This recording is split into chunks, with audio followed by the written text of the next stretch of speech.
zikaYeremiya, isahluko 1, iyafundeka. Yo, uhleli wodwa umzi abantu baye bebaninzi, obe umkhulu ezintlangeni, usuke waba njengomhlolokazi, umthethelikazi emazweni, usuke waba ngufakwa uviko, ulila elilile ebusuku, iinyembezi zakhe zisesidleleni sakhe. Akanamthuthuzeli kuzo zonke izithandani zakhe, onke amakholwane akhe amenezelele, abalutshaba kuye. UYuda uye ekuthinjweni, uphuma ezintsizeni nasezinkonzweni ezininzi, yena uhleli ezintlangeni, akafumani kuphumla. Bonke abamsukelayo bamfikele ezingxingongweni. Iindlela zaseZiyoni zenza isijwili, ngokungabikho kwabaya emthendelekweni.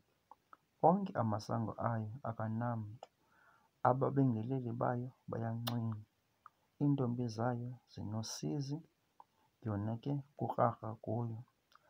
Ababandezeli bayo basuke bayintloko, iintshaba zayo zinobunqobo, ngokuba uYehova uyenze yanosizi ngenxa yokrexo lwayo oluninzi. Abantwana bayo bamkile, bathinjwe baqhutywa ngumbandezeli. Buphumile entombini enguZiyoni bonke ubungangamsha bayo. Abathetheli bayo babangamaxhama angafumani dlelo, ahamba engenamandla phambi komsukeli. IYerusalem iyazikhumbula ngemini yentsezi zayo neyokudinga kwayo, zonke izinto zayo ezinqwenelekayo ebinazo kwakwiimini zamandulo, ekuweni kwabantu bayo esandleni sombandezeli engenamncedi. Ababandezeli bayo bayibona bakuhleka ukuncwina kwayo. IYerusalem akukho nokuba yonile yona, ngenxa yoko yaba libhorha. Bonke ababeyizukisa bayayicukuceza, ngokuba babona ubuze bayo, nayo ngokwayo iyancwina, ibuya umva. Ubunqambi bayo busezingutyeni zayo ezirhuqayo. Ayilikhumbulelanga ikamva layo, yehla ke ngokubalulekileyo, ayinamthuthuzeli. Ithi zikhangelele Yehova iintsezi zam, ngokuba utshaba lam luzikhulisile. Umbandezeli usolule isandla sakhe phezu kwezinto zayo ezinqwenelekayo, kuba ibona iintlanga zingene engcweleni yayo. Owawise umthetho wenu ukuba zingangeni ebandleni lakho. Bonke abantu bayo bayancwina, bafuna isonka, barhola izinto zayo ezinqwenelekayo ngenxa yesonka, ukuze bawubuyise umphefumlo. Bona Yehova, ukhangele ukuba ndisuke ndakucukucezela.